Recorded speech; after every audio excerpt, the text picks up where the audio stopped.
Okay, what's up guys? We're back with another week of Cart Talk. This week we have Riggs, aka Sam. Can you give us your first and last name? Because I feel like I always pronounce it incorrectly. Sam Bazoyan. Sam Bazoyan. My last name's hard. It is. Whenever we had substitute teachers in school, they'd fuck it up every time. So you grew up in St. Louis and then you went to Harvard for all 4 years. What did you study? I studied sociology. Sociology was the easiest thing I could possibly do and still get through. So I did sociology. Did you go to a private or a public school in St. Louis? So I went to public school my whole life in St. Louis. Okay. And then I ended up living in Chicago for a couple years to play hockey. And I did that. My mom moved up there with me, even though parents still together and everything. Wait, what? I did not know any of this. Got an apartment in Chicago so that I could play for basically a better hockey team. We were really good. We were like a top 5 team in the country. And then after a few years, I had a good family friend, Jack O'Callahan, who married one of my mom's sorority sisters. Jack O'Callahan played on the Miracle on Ice 1980 USA team. My dad attended that. Unreal. Yep. Little Lake Placid action. Yes, that Lake makes sense. Placid, Upstate yep. New York folk. And he was basically like, hey, you're doing this whole thing we were building with a family, which I was at that point in Chicago. They make schools for people that are doing this shit in New England, like New England prep schools. Damn. So I applied to a bunch. I got into Choate, so I went out there. I was leading scorer on the team sophomore year. Damn. By my junior year, I was committed to Harvard to play hockey. And then you played hockey all 4 years? No, I played 3 years. Okay. Once I got to college, I was a very bad student at first because I found alcohol. I had never drank really before. You found alcohol, folks. So I ended up playing 3 years last year. Well, my last year of school, I didn't play. Okay, so that's really actually just still impressive. Yeah, I became a NARP, which is a non-athletic regular person at school. Don't we all? Oh yeah. You know what I mean? You gotta become a NARP. Okay, so you went to Harvard and then you worked in just like a regular, what was the job that you worked for prior to So I worked a Barstool? couple different sales gigs. I worked a really small gig for a guy that was trying to start his own little startup and he needed like a social media / salesy person to help. Didn't end up going to much, and that whole time I started reading Dave Portnoy in probably 2008. And back then, I mean, Dave could write some shit back then, because like the culture was just different. You could say crazier shit back then and whatever. So we would share some stuff and be like, holy fuck, and we just found it funny and not afraid of anything and raw and real and whatever. And then and I did sales and all that stuff, and then around 2015 or so, I started my own blog. Independently, nothing to do with Barstool? Nothing to do with anything. Okay. And I just wrote over 1,000 blogs. And I probably emailed Dave over 100 times. And one day Dave responded. That's so sick, and then he brought you on. He was like, all right, stop fucking emailing me. I think your writing's funny. We went back and forth probably 10 times in one night. I started writing for free. He kind of handed me off to K Marco. And then I basically worked for K Marco for 2 months for free. Okay. And then after, I kept pressing Dave, and he was like, K Marco says you're doing great, your blogs are great, we're gonna hire you full time. And then a year, 6 months I guess or so after that, because I was covering politics and real world shit, and we did the election night coverage with Aaron Olash, and we had fucking people, we had Caleb and them were on the SEC tour. Yes. We had the Part of My Take guys were doing the Canadian boys, and they were doing all kinds of bits. We had this massive election night coverage in 2016. That was me, Dave, and Kat Timpf. Our information is credible. I guarantee you it's credible. Yeah. When Trump wins Florida, and everyone's like, who called it first? Barstool News Network. We better get the credit for that. Florida has gone to Trump. I don't think so, not yet. No, it did. We called it. And it went from us thinking, like, it'll be kind of a fun thing. We'll be done at like 7 or 8 o'clock when they call the election for Hillary Clinton. Well, it ended up being like the most shocking night in political history. Trump wins. So our numbers went through the roof. People were going crazy. We, as like a joke, called it for Trump really early. Yeah. Almost like we were just, almost just fucking with people. It ended up being like right. And it was craziness. And so that was big. And then after election coverage, me and Trent were like, let's try to start a golf podcast. Since everybody was starting a podcast. Yeah. Fucking everybody in 2016 was starting a podcast. And so we got the green light, took us months. And finally From Dave, like Dave was the person that you would We had to get a green light from Dave. Okay. And so we did a couple test episodes. We had Ashley Mayo, who was at Golf Digest at the time. She came and did like an hour-and-a-half interview with us. Nashville gal. Yep, that never aired because we didn't have anywhere to air it. Okay. And we kept pressing Dave, and I honestly don't think he didn't want a green light. I think he just never listened to it. Yeah. Never listened to it. And one day he came in and he greenlit Foreplay and Mixtape the same day. Damn. And he was like, here's the deal. You guys can have your podcast. It'll be under the Barstool Network. We'll promote it, but it can't interfere with your actual job. We were like, no problem. So we did one podcast a week, and we would get after we actually blogged all day. So around 6, 7, 8, 9 o'clock at night on weekdays, usually like Monday night, when we could get studio time, we would record like an hour-long podcast. Damn. And then pretty quickly, it started doing well. Right away, it started doing pretty well. We started to get bigger and bigger guests.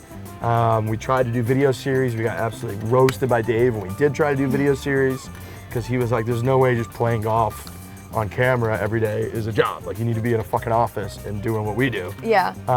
And so we went through hell with Dave for that. There For are how times, long do you think? Like a couple months? a couple years. Years? Yeah, we didn't really get doing golf videos till probably 2019, really, is when we Holy could really like moly. do golf videos on a day-to-day basis, or like a pretty frequent basis, maybe early 2018. Like 2018, so we started the podcast in early 2017.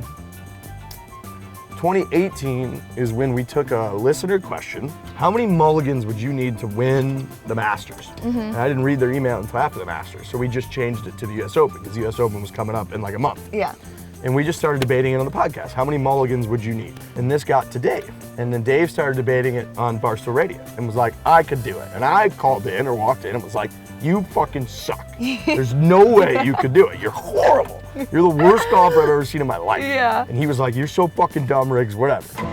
We're talking unlimited mulligans with Dave at the U.S. Open. Dave thinks he wins the I tournament. know I win, because here's my logic. I'm going to shoot from the tee till I hit the green. And then I'm going to walk over, I'm going to putt till I get it in. You stink. That's the other thing nobody's talking about. You're trying to say that you can just automatic birdie.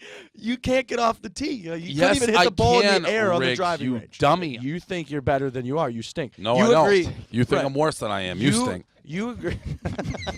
You Riggs had said. one drive that almost hit your foot. All right, I'll take a mulligan. Well, then Craig Annis at the USGA, people sent this to him. Yeah. And he caught wind of it, and he emailed me one day being like, hey Riggs, this is out of the blue, but we at the USGA heard about the debate. We would like you to come out and test this out at Shut up. Shinnecock Hills 3 weeks before the US Open. He's got a tee time.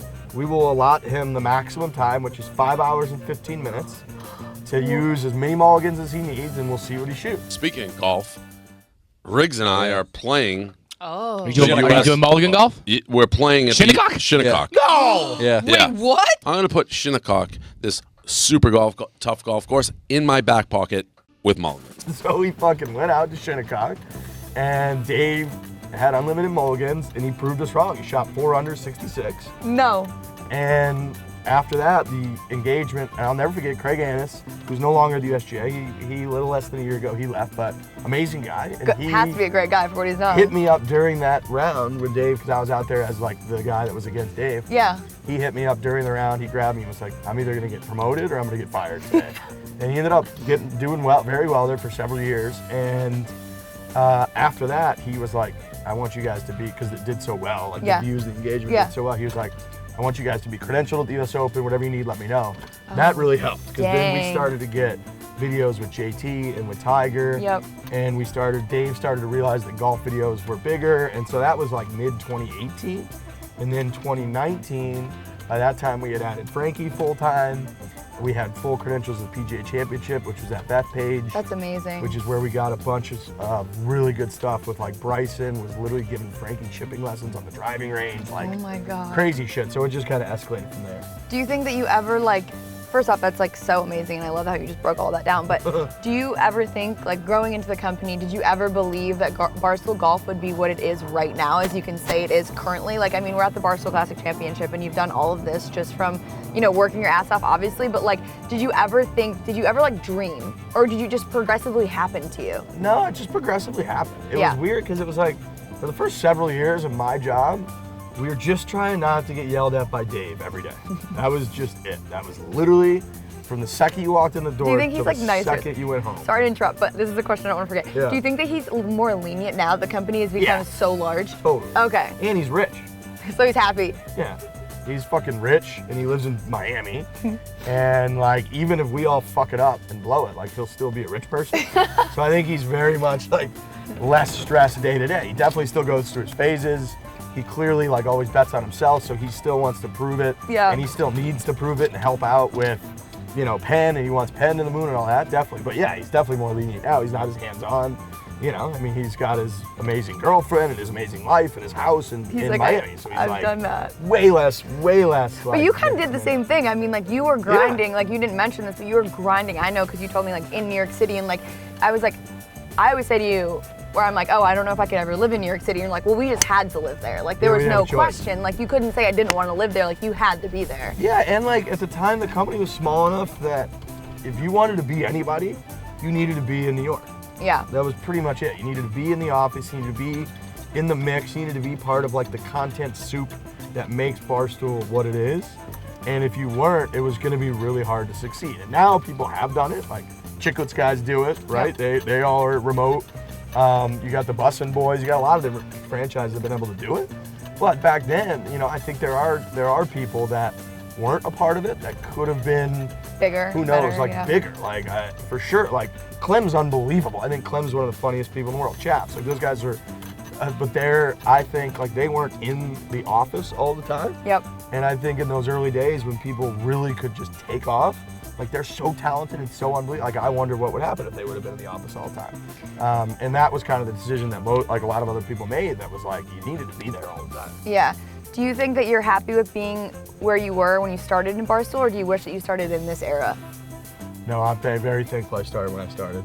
I think it's like I was like the very late part of the homegrown Barstool people. Okay. I feel like. KFC got hired in like 2009. Yeah. That's like 7 years before I got hired. That's like crazy. That motherfucker's got scars that I'll never have because he's been there for so long. Like with Dave, like his personality Totally. has just like done a total 180 of like when he started to now. It's like people used to get like actually branded when they're coming to the company, and now it's like, right. okay, like be good, like poke on the back. And so like that almost forced like my style and personality to succeed because I was a little bit like afraid on a day-to-day basis. Yes, which is like you, good. You needed to keep Dave off your back. And if you didn't, you would get publicly, like there's a chance at any moment he could drag you on the radio. Was like, no. Frankie was the Grim Reaper. I'm so scared. Like we sat in a small office and it was very intimate, there was nowhere to hide. And you had to be there. They did multiple days where Dave set up a desk at the elevator and people that weren't there on time, as soon as you got off the elevator, he just grilled you.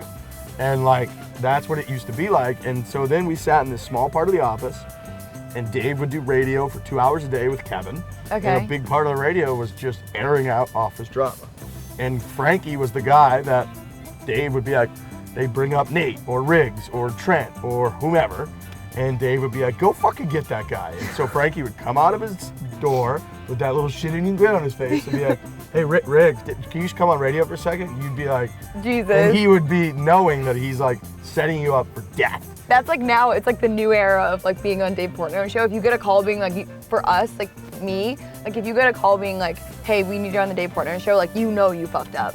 That's what it was. And it was like, there's no way this is good. There's no way Dave's bringing Frankie out to drag me into the radio studio to be like, hey man, great job with that blog. Like zero chance. Never happened. So then you go in, you don't know the context, you know they've been talking about you before. Yeah. And then they just put a headset on you in there, and then Dave looks at you and who knows what he's gonna fucking ask.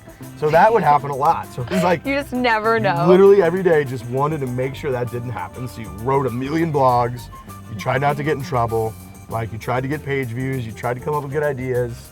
But it was also very free. It was like we could go do and try whatever the fuck we wanted. And then it probably made you like and taught you to be who you are today, and that's why you're so successful. That's why, exactly. That's why I would say like I'm glad I grew up in that era because I need a little bit like now I'm driven and sort of helped by the structure of what we built. Like I have to be at Classics. Oh yeah. I have to do podcasts twice a week. Because you're just used to it because of the way that you were like brought up in the company. So now if you just started and you didn't have stuff like that already, I don't know what, like it would be harder to know what to do, I feel like. Oh yeah, like coming up now, like for me entering, it's like it's very like all over the place and you don't know, but like before you knew Dave and you knew that if you weren't in the office in time, you would get X, Y, Z. Yep. And now I think it's hard in the company where people have to be like, okay, I don't know what I'm gonna expect, but like knowing what you're gonna get, even if it's your ass chewed out, you still know. Totally, and like we would too back then, you know, I would just watch Big Cat or watch Kevin or watch Dave and be like, well, this is what they're doing. Yeah. And they're really successful, so I'm gonna try that.